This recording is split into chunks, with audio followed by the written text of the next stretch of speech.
Goa Organics వారి skin care, hair care, wellness products కోసం AP, తెలంగాణలో డిస్ట్రిబ్యూటర్లు కావాలను వివరాలకు స్క్రీన్ పైన ఉన్న నెంబర్కి కాల్ చేయండి. ఏపీలో ఈసారి పోలింగ్ హింసాత్మకంగా మారిందని చెప్పుకోవచ్చు. మెజార్టీ స్థానాల్లో ప్రశాంతంగా సాగిన పలు ప్రాంతాల్లో మాత్రం హింస అయితే చెలరేగింది. పెద్ద ఎత్తున పార్టీల మధ్య కొట్లాటలు జరిగాయి. పోలింగ్ ముగిసినా కూడా ఇంకా వేడైతే చల్లారలేదు. ఇప్పటికే టీడీపీ, వైసీపీ శ్రేణుల మధ్య దాడులు జరుగుతున్నాయి. దీంతో ఈసీ అలర్ట్ అయింది. ఎన్నికల ఎపిసోడ్లో జరిగిన గొడవలను సీరియస్ గా తీసుకుంది. ఈ మేరకు ఏపీలో జరిగిన హింసాకాండలో ముఖ్యంగా 4 ఏరియాలను గుర్తించి యాక్షన్ తీసుకునేందుకు రెడీ అయ్యింది. తాడిపత్రి, మాచర్ల, చంద్రగిరి, నర్సరావుపేట ఘటనలపై తీవ్ర ఆగ్రహం వ్యక్తం చేస్తోంది.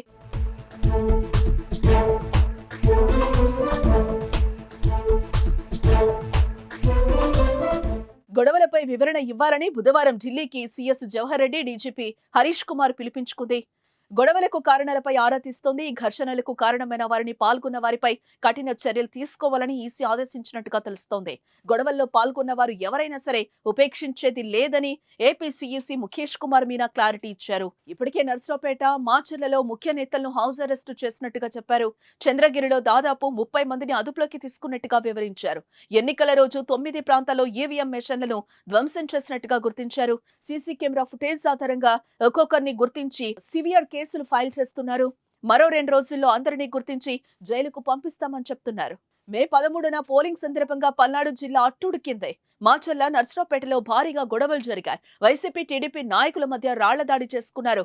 ఆందోళనకారులను అదుపు చేయడానికి పోలీసులు రబ్బర్ బుల్లెట్లను కూడా ప్రయోగించాల్సి వచ్చింది. పోలింగ్ తర్వాత రోజు కూడా ఉద్రిక్తత పరిస్థితులు కొనసాగుతూ ఉండడంతో జిల్లా వ్యాప్తంగా 144 సెక్షన్ విధించారు పోలీసులు. దాడులు నివారించేందుకు కేంద్ర బలగాలు రంగంలోకి దించారు. నేతలు పర్యటించకుండా ముందస్తుగా హౌస్ అరెస్టులు చేస్తున్నారు.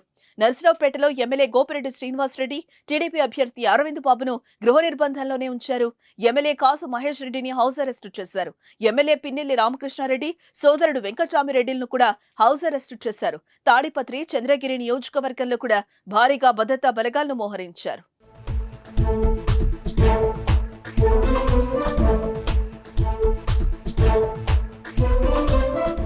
సుమన్ టీవీలో మీ పర్సనల్ అండ్ బిజినెస్ ప్రమోషన్స్ కోసం కింది నెంబర్కి కాంటాక్ట్ చేయండి.